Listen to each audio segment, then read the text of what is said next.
Nós estamos acompanhando as discussões sobre energia elétrica e para falar sobre o assunto, nada melhor que conversar com o próprio regulador. Gentil Nogueira, diretor da ANEEL, aqui está conosco. Obrigado pela participação, pela entrevista. Um ótimo dia a você. Obrigado, Gabriel. Fico feliz de estar aqui com vocês, participando desse evento tão importante para debater questões sensíveis para o setor elétrico brasileiro e que moldarão o futuro desse sistema tão importante para a população brasileira. Falando sobre um dos temas mais sensíveis e muita discussão aqui pelos geradores, transmissores, distribuidores, todo mundo falou sobre o assunto aqui nesse estúdio, que é o curtailment. Nós temos uma proposta que saiu do Congresso Nacional, está para ser chancelada, assinada ou vetada pelo presidente da República, de compensações para estes cortes de geração. Mas essas compensações não solucionam a origem do problema. A ANEEL enxerga uma solução para o curtailment. O que a gente pode fazer para reduzir esse problema estrutural gerado pela geração distribuída? Então, acho que a gente tem que separar o problema do curtailment em duas questões. Uma, a questão reparatória, eventual reparação por esses cortes de geração que tem acontecido com mais intensidade nos últimos anos.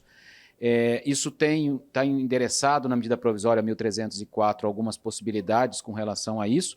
É lógico, ainda depende da sanção ou veto do presidente da República, que deve ocorrer hoje, mas tem a questão que é a própria origem desse problema, que é, ao final, uma sobreoferta de energia em determinadas horas do dia e, em outras horas do dia, quase que uma escassez ou uma dificuldade maior em atender toda a demanda. Eu acho que a medida provisória 1304, ela traz, para que o regulador agora possa implementar, uma questão importante em relação a isso, que é a figura do armazenador de energia.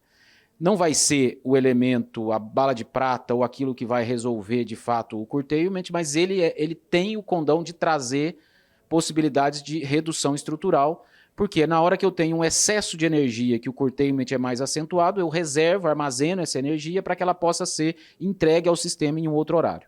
Esse é um ponto. O outro ponto é, de fato, aquele que consome energia, saber em que hora do dia a energia está sobrando e que, portanto, deveria ser mais barata. Então, você, como consumidor de energia, você recebe uma conta ao final do mês que mede acumuladamente toda a energia que você consumiu ao longo daquele mês. Sendo que a melhor informação hoje que o sistema poderia enviar para essa pessoa, por meio das tarifas, é, em determinadas horas do dia, há mais excesso de geração do que carga, e, portanto, a energia teria que ser mais barata, e há outros momentos do dia em que a energia deveria ser mais cara porque eu não tenho esse excesso de energia tão grande. Isso só vem por meio de tarifas diferenciadas. Eu acho que é nesse papel que a ANEEL tem um importante avanço a fazer a partir do próximo ano, a partir agora de 2026, que é buscar as tarifas horárias ou tarifas diferenciadas. Nós temos sandbox regulatórios, que são experimentos sendo feitos em todo o Brasil com relação a isso, que é dar esse sinal de preço para o consumidor do melhor horário para ele usar a energia, e isso tem a possibilidade de influenciar na escolha do consumidor para ele priorizar o uso da energia nos momentos mais adequados. Perfeito. Para essa solução de preços que variam ao longo do tempo, seria necessário um investimento muito grande? Isso poderia ser feito de forma rápida? O senhor fala o ano que vem essa questão vai ser endereçada. Por que você diz isso? Vai ser prioridade da ANEEL em 2026? Está na agenda regulatória da ANEEL a questão da avaliação de novos modelos tarifários. Isso está dentro da pauta da agência e é importante. Agora, é fato, existe necessidade de algum tipo de investimento. Quando você fala de você poder priorizar o uso da energia em determinados horários, você muitas vezes precisa mudar o tipo de medidor que você tem em casa. Hoje, o relógio que fica lá na porta. A gente tem que caminhar cada vez mais para a digitalização desses relógios, ou seja, ter componentes que consigam enxergar não só o volume acumulado de energia utilizada, mas em qual horário aquilo acontece, e que possa dar e receber comandos via telefone celular, por exemplo, para que eu ligue ou desligue determinado aparelho. Então, essa é uma medida da digitalização que sim exige investimentos.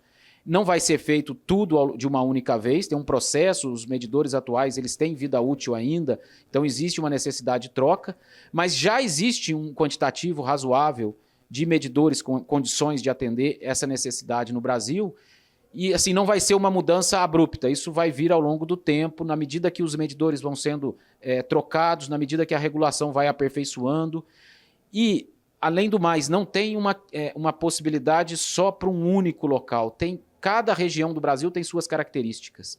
Então, tem regiões que talvez um modelo tarifário seja melhor que outro. Então, tudo isso está sendo avaliado nesse sandbox regulatório. São 9 sandboxes regulatórios que estão sendo desenvolvidos pela ANEEL.